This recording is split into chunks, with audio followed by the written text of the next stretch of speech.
Que as palavras do Evangelho perdoem os nossos pecados. Amém. Hoje a leitura do Evangelho de Marcos, parece que o texto tem duas partes. Uma delas fala a respeito de uma profecia de Jesus sobre a sua morte e ressurreição. E a segunda trata a respeito dos discípulos que discutiam entre si quem era o maior. E a resposta de Jesus frente a esse problema, não é? Aí nós nos perguntamos, o que tem a ver o anúncio da morte e ressurreição de Jesus com esse questionamento a respeito de quem é o maior? E a resposta de Jesus, que o maior é aquele que mais serve. A primeira referência que nós temos cristã, de liderança cristã, é Jesus. E como é que se caracteriza a liderança de Jesus?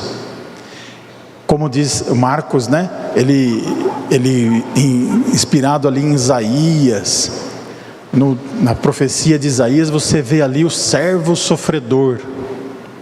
E Marcos atribui essa imagem do servo sofredor a Jesus. Quando vê a cruz e vê Jesus ali entregue à morte, mas por amor a nós. Então Jesus serviu a humanidade para nos salvar. O próprio mestre deu o exemplo de salvação, de o que é ser mestre, né? Se sacrificou por nós. Essa é uma imagem muito cara a Marcos, né? Se você ler o Evangelho de Marcos, você vai encontrar quem é Jesus: o servo sofredor, o Filho do homem, o Filho de Deus.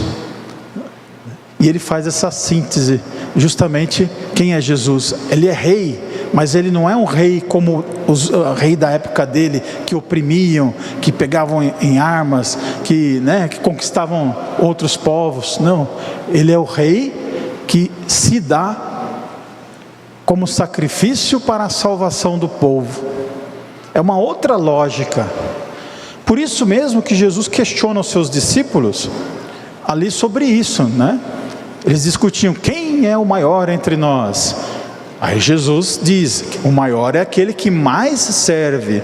Na lógica cristã, o maior é o que mais serve, é o que mais perde tempo com a comunidade, é o que mais se doa, é o que mais ama o próximo.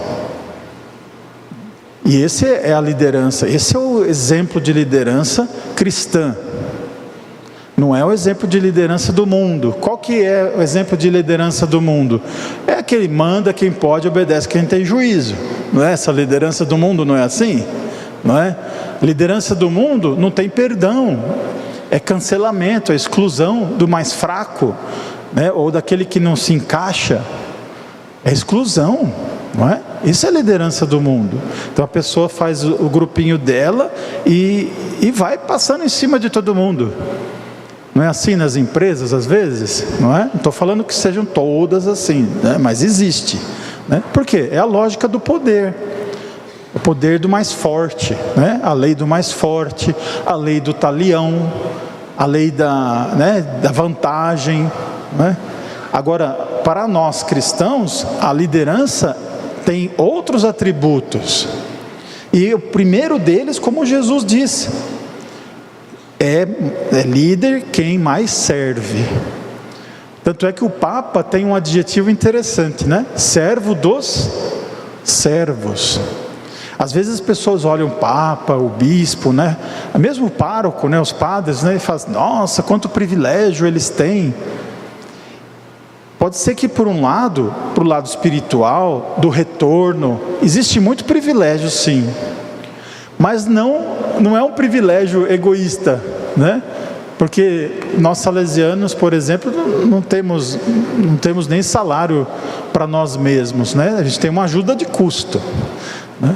Mas a gente passa a vida se doando, se dedicando à missão, sem pensar muito em dinheiro, em retorno, em reconhecimento. O Papa perde a vida dele enquanto pessoa para ser Papa. Você imaginou ser Papa?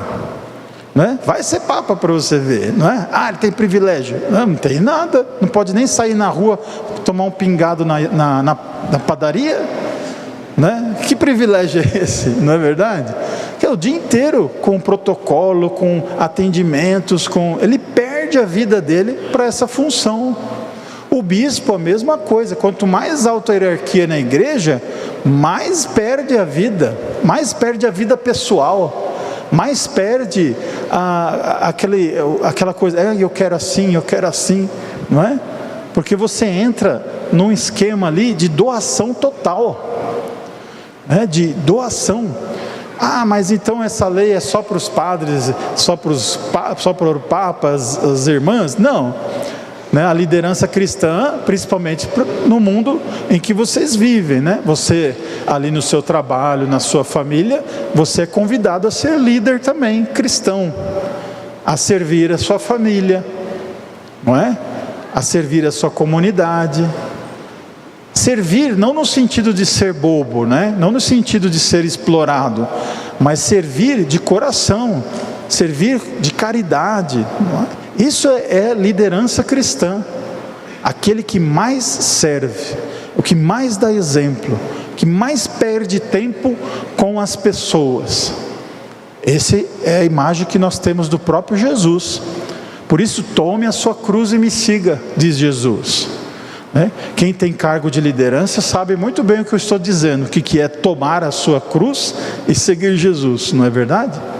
Então que Deus possa nos abençoar, nos iluminar e possa nos dar coragem para entregarmos a nossa vida também nessa dinâmica de amor e de serviço que o Evangelho nos chama. Louvado seja nosso Senhor Jesus Cristo.